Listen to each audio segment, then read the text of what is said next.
Mobile से मांगी रंगदारी, धमकी दी जान से मारने की। भागलपुर के स्वर्णिका ज्वेलर्स के मालिक के मोबाइल पर रंगदारी मांगने वाले आरोपी को पंजाब के मोहाली से गिरफ्तार कर लिया गया। 22 जून को मोबाइल नंबर 9798886327 से फ़ोन कर जबरन पैसे की मांग की गई और मना करने पर जान से मारने व लूटने की धमकी दी गई। भागलपुर पुलिस की एसआईटी टीम ने तकनीकी जांच के आधार पर आरोपी विराज आनंद को दबोच लिया है, जो पहले मेडिकल का छात्र था और ऑनलाइन जुए की लत के चलते भारी कर्ज में डूबा था। आरोपी ने बिहार के कई जिलों में इसी तरह से रंगदारी मांगने की कोशिश की और मधेपुरा के कुख्यात अपराधी का नाम लेकर लोगों को डराने की चाल चली थी। पुलिस ने मोबाइल, चेकबुक और दस्तावेज बरामद कर न्यायिक हिरासत में भेज दिया। फिलहाल पुलिस यह जांच कर रही है कि वह किस गिरोह से जुड़ा है या अकेला ही ऐसे वारदात को अंजाम दे रहा था। भागलपुर जिले के शाहपुर गांव में दर्दनाक हादसा हुआ, जब ननिहाल आया 10 वर्षीय प्रिंस कुमार पक्के मकान की छत से असंतुलित होकर नीचे गिर पड़ा। बच्चा बुरी तरह से घायल हो गया, जिसे आनंद फानन में नारायणपुर के सामुदायिक स्वास्थ्य केंद्र लाया गया, जहां प्राथमिक उपचार के बाद बेहतर इलाज के लिए JLNMCH भागलपुर रेफर किया गया। घायल मासूम खगड़िया जिले के दुर्गापुर का रहने वाला है और यहां अपने ननिहाल में छुट्टी बिताने आया था। हादसे के वक्त उसकी नानी मानो देवी बैंक गई हुई थी और इस हादसे ने एक बार फिर ग्रामीण इलाकों में बच्चों की सुरक्षा को लेकर बड़े सवाल खड़े कर दिए हैं। नाम बड़ा करो। हाँ, पति के नाम घर हमार घर होले साहब। केना घटना भेल? केना सुने हम बच्चा के कूद गेले कहे पक्के पर से घर में नहीं दिए हमरा छते पर से कूद गेल। हां, कहना कूदले? अब यहां हम तक कहना कूदले। बच्चा की नाम भेल? ई बच्चा के हां, प्रेम। हां, और पापा के नाम? 25 के में से अजीत यादव। अजीत यादव। हाँ, उम्र कितना होते बच्चा के? देखा अंदाज बतबो ना 10 साल में 9 साल होते यहाँ। घरेलू जमीन पर भाई का जबरन कब्जा, न्याय के लिए थाने पहुंचा पीड़ित। भागलपुर के बबरगंज थाना क्षेत्र के अलीगंज वार्ड 45 से पारिवारिक जमीन विवाद का मामला सामने आया, जहां मिथुन कुमार ने अपने ही भाई मुन्ना रजक पर जमीन पर जबरन कब्जा करने और निर्माण कार्य में बाधा डालने का आरोप लगाया। मिथुन का कहना है कि 3 भाइयों के बीच पहले से ही आपसी सहमति का बंटवारा हो चुका है और वैध दस्तावेज भी मौजूद है, लेकिन मुन्ना रजक ना तो और ना ही सरकारी नापी। पीड़ित ने अपनी बहन के साथ बबरगंज थाने में शिकायत दर्ज कर न्याय की गुहार लगाई है। वहीं पुलिस ने मामले की जाँच शुरू कर दी है। क्या मामला है? मामला भैयारी में झगड़ा होता है। भैयारी झगड़ा होता है कि हम लोग सोचता हूँ कि भैयारी तीनों भैयारी है, तीनों आधा आधा हिस्सा ले लो, तीनों एक मिल के रहो। आप कौन है? हम सब बहन हूँ। आपको हिस्सा नहीं चाहिए? हमको हिस्सा नहीं चाहिए, लेकिन भैयारी में तीनों हिस्सा बराबर ले लेना चाहिए। ये हम सब को हिस्सा दे ही दिया तो वो मार क्यों कर रहा है? इसी मन नहीं होता है, किसी की बात नहीं मानता है। हाँ, वो दबंग पाता है क्या? हाँ, वो दबंग पाता है। वो किसी की बात नहीं, बाकी समाज के भी कुछ किसी की बात नहीं मानता है। कितना बार पंचायत हुआ, कितना बार मीटिंग हुआ, किसी की बात नहीं मानता है, किसी भैया नहीं करता वो। आप लोग थाना में आवेदन दिया था, क्या बोला गया थाना के द्वारा? थाना के द्वारा बोला गया कि गश्ती में हम आएंगे तो जो भी होगा हम देख लेंगे। और वो बार बार आदमी लोग को बुला करके बार बार देख रहे हम लोग को परेशान कर रहा है। हम इस कारण हम लोग डर के मारे यहाँ से हम बराड़ी में रहते हैं, झोपड़ी बना करके, और ये बार बार ये चाह रहा है कि यहाँ से किसी को भाग जाए, ये हम लोग को भगाना चाह रहा है। अपना नाम बता। मनती देवी। कितने बहन है आप लोग? 5 बहन। आप लोग 5 बहन को कोई हिस्सेदारी का जरूरत नहीं? कोई आपस में लड़ नहीं रहा है? 5 भाई के लिए आप? हाँ, 3 भाई।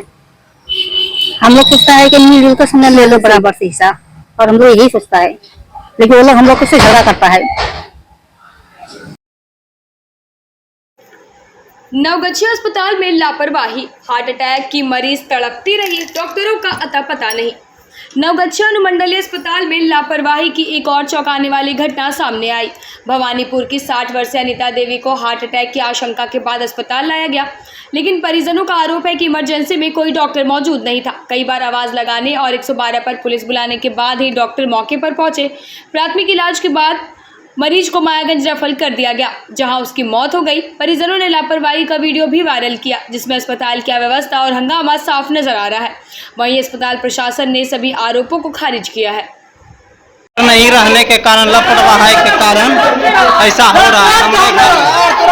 डॉक्टर नहीं है यहाँ पे, देखिए डॉक्टर नहीं है यहाँ पे। डॉक्टर नहीं रहने के कारण यहाँ एक भी डॉक्टर नहीं है, एक भी डॉक्टर नहीं है यहाँ पे।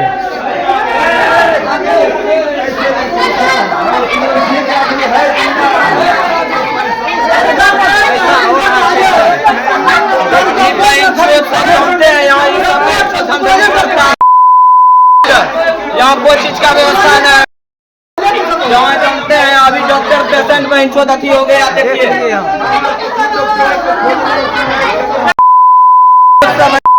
का डॉक्टर सब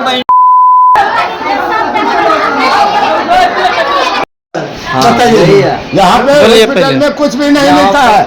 यहाँ पे जो है कि होने के बाद में बीमारी को तुरंत भागलपुर दिया जाता है। एक दवाई भी नहीं मिलते है। ये कौन सी हॉस्पिटल है? कुछ भी यहाँ पे नहीं मिलता है। यहाँ पे कुछ भी टैबलेट भी नहीं मिलते हैं। यहाँ पे खाली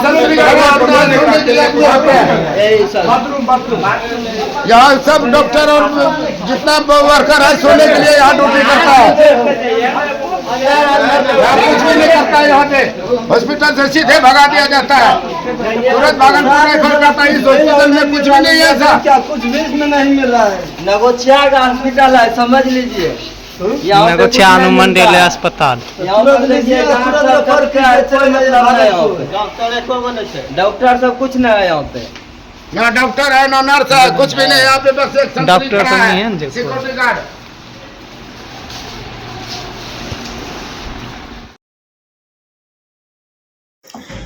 नाबालिग का अपहरण कर जबरन शादी की साजिश, पिता ने बहू और पिंटू यादव पर लगाए गंभीर आरोप। भागलपुर के बरारी थाना क्षेत्र से एक सनसनीखेज मामला सामने आया, जहां एक नाबालिग लड़की को शादी के नियत से अगवा कर लिया गया।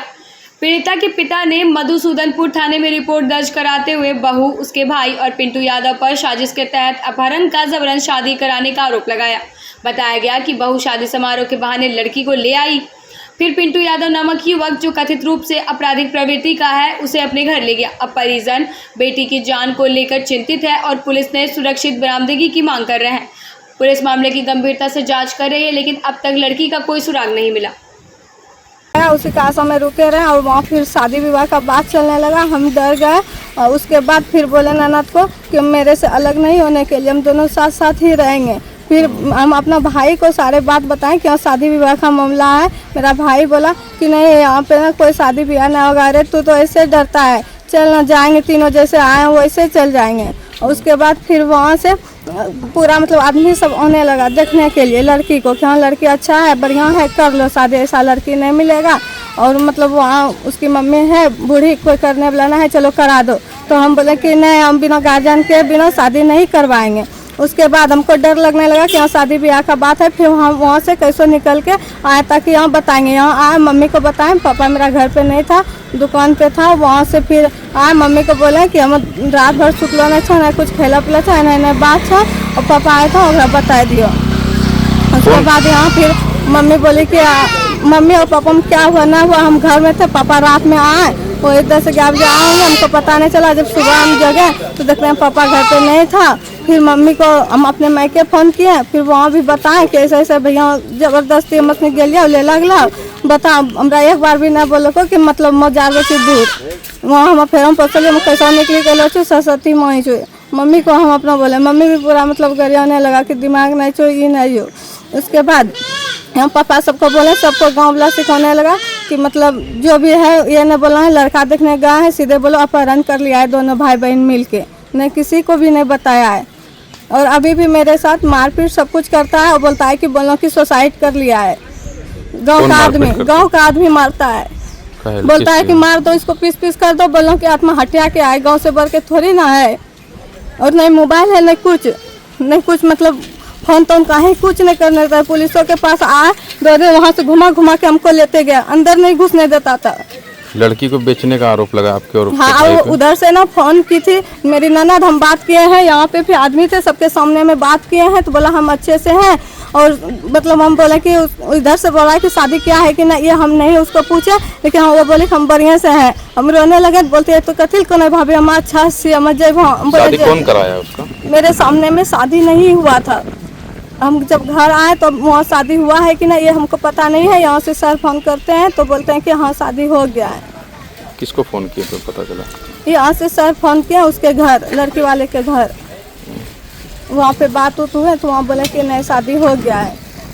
शादी कौन कराया? आपका भाई कराया है? ये हमको पता नहीं है, मेरा भाई कराया है कि वो सब मिल के किया है।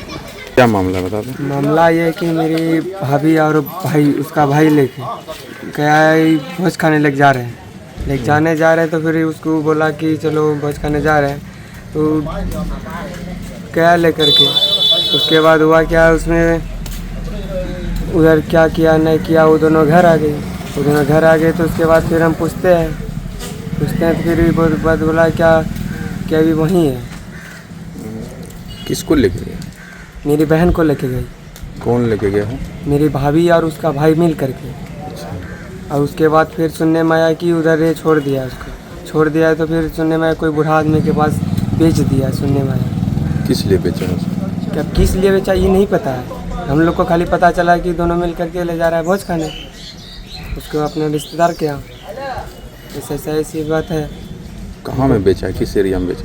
एरिया पता चला इधर क्या कहते हैं, पीरपैती बराहट। पीरपैती में बस्ती का भी नाम पूछे उसे, वो बताई क्या कहते हैं, दिरा बढ़िया। बहन से बात हुई एक बार भी? बहन से बात हुई तो बोली हमको किडनैप कर लिया, यहाँ बेच उच दिया हमको।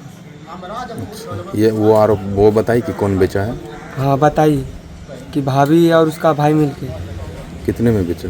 अब कितने में बेचा ये नहीं पता, उसको बंद कर दिया था रूम। उसके साथ कुछ गलत भी हुआ है क्या? कुछ गलत तो सुनने में तो नहीं है, उसको बंद कर दिया था रूम में। आप कौन है? हम उसके भाई हैं। क्या नाम है? आशीष कुमार। घर बलवाटला। की मामला जे बताओ शुरू से। मत घर में छलिए ना, हमरो पुतहु भाई में लेकर हमारे बच्चे आके लेकर चलो भोज खाने के लिए उनके चलो गए। और हम दूर बाजे की काम करे जाए रात में पूछे कि सरस्वती कहाँ है, तो कहता है कि आया भोज खाने के लिए से हम आएंगे तो उसको लेते आएंगे जाएंगे। फिर तो यहाँ खोजते हैं तो वो ये नहीं बोला कि शादी करा दिए, उसको बेच दिए। उसका भाई बोलता है।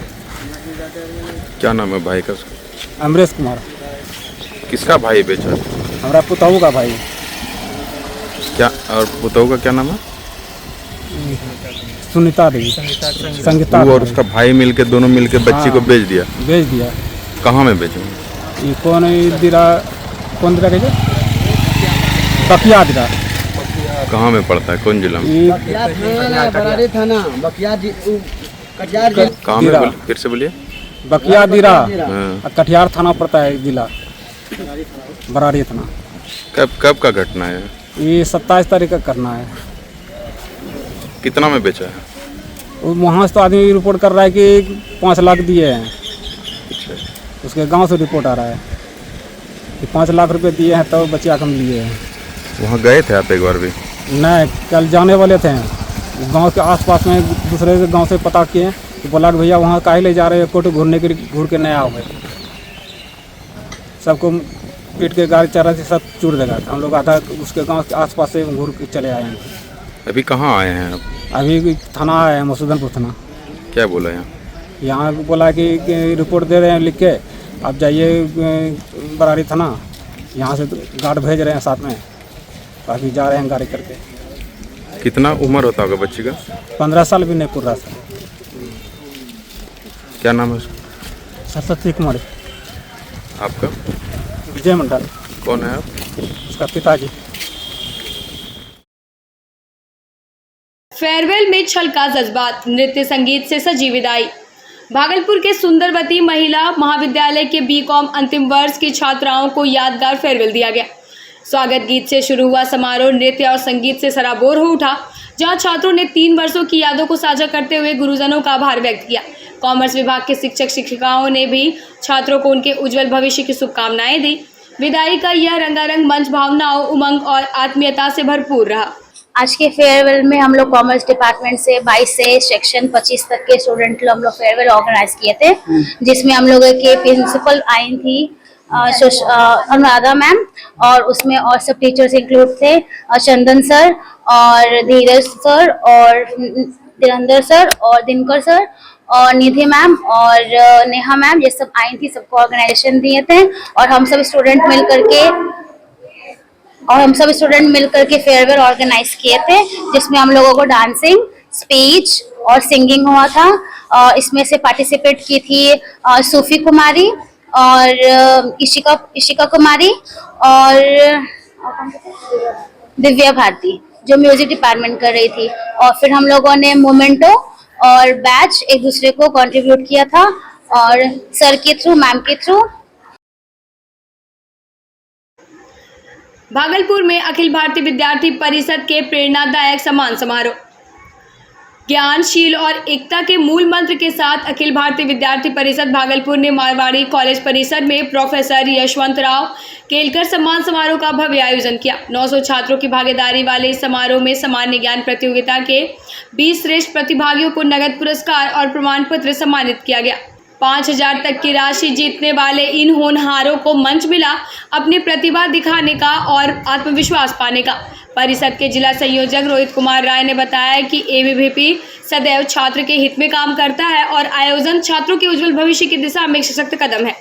हम लोगों ने एबीवीपी के संगठन से कार्य रहे प्राध्यापक यशवंतराव केलकर समान ज्ञान जिला स्तरीय प्रतियोगिता परीक्षा आयोजित कराया था। उसी का आज पुरस्कार वितरण सह सम्मान समारोह है, जिसमें अखिल भारतीय विद्यार्थी परिषद के क्षेत्रीय संगठन मंत्री, निवर्तमान राष्ट्रीय महामंत्री याज्ञवल्क्य शुक्ला जी, राष्ट्रीय स्वयंसेवक संघ के माननीय विभाग प्रचारक सुरेंद्र जी व अन्य सभी छात्रों को पुरस्कृत किया जाएगा।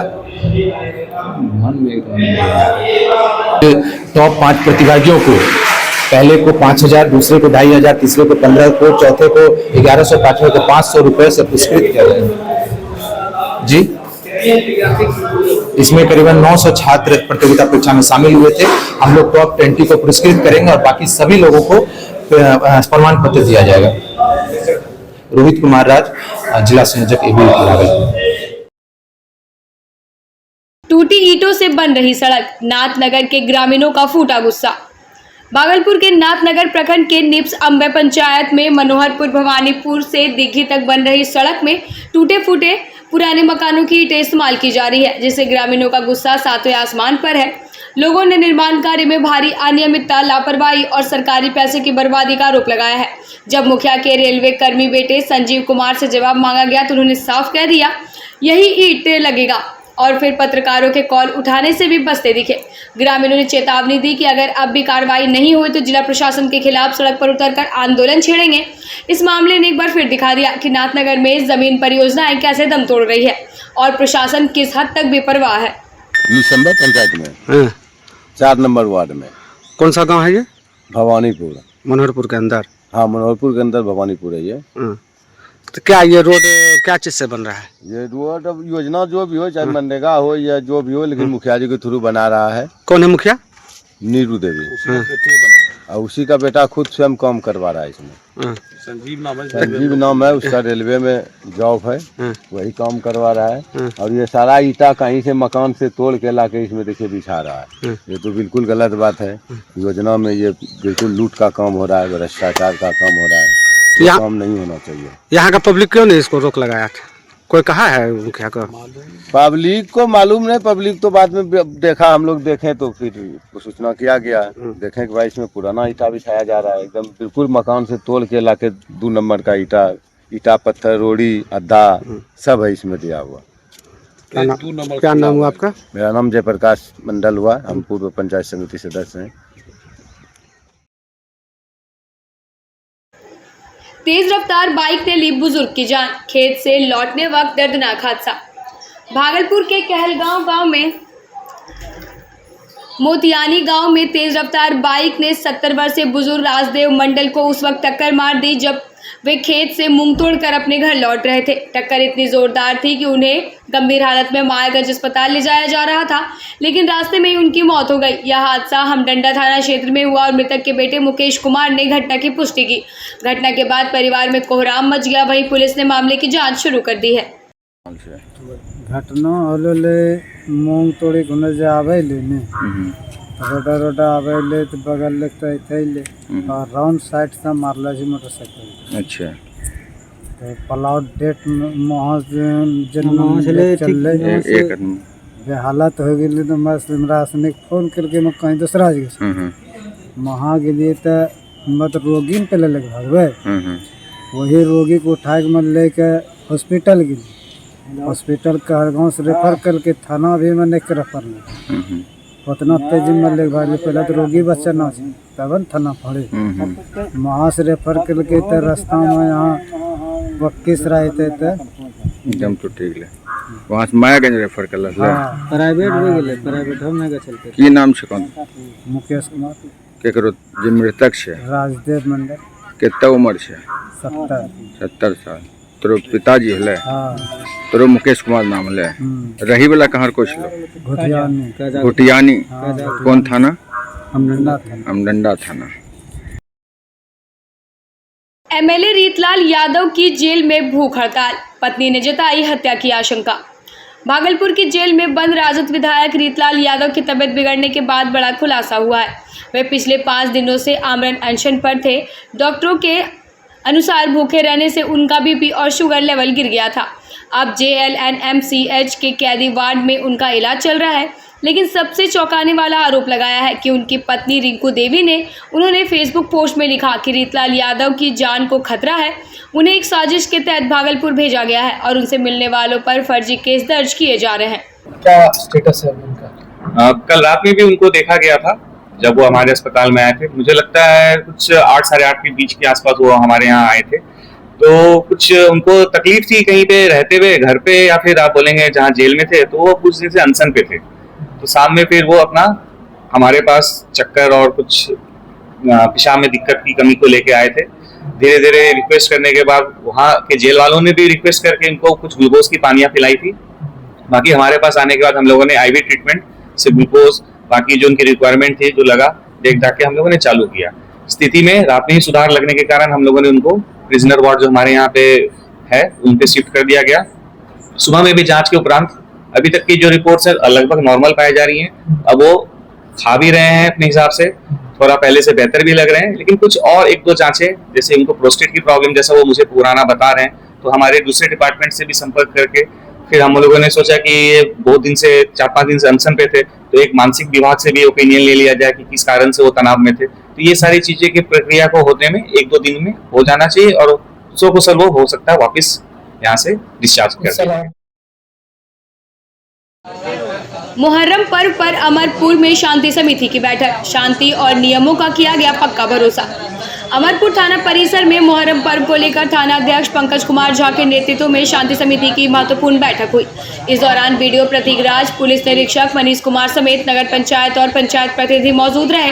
बैठक में सभी ने शांतिपूर्ण माहौल बनाए रखने, जुलूस के लिए निर्धारित रूट और समय का सख्ती से पालन करने पर जोर दिया। डीजे बजाने पर पूरी तरह से प्रतिबंध रहेगा और जुलूस निकालने के लिए जरूरी लाइसेंस अनिवार्य होगा। पुलिस अफवाह फैलाने वालों पर कड़ी नजर रखेगी और किसी भी तरह की शरारत बर्दाश्त नहीं की जाएगी। सभी ने मिलकर पर्व को सौहार्दपूर्ण तरीके से मनाने का संकल्प लिया।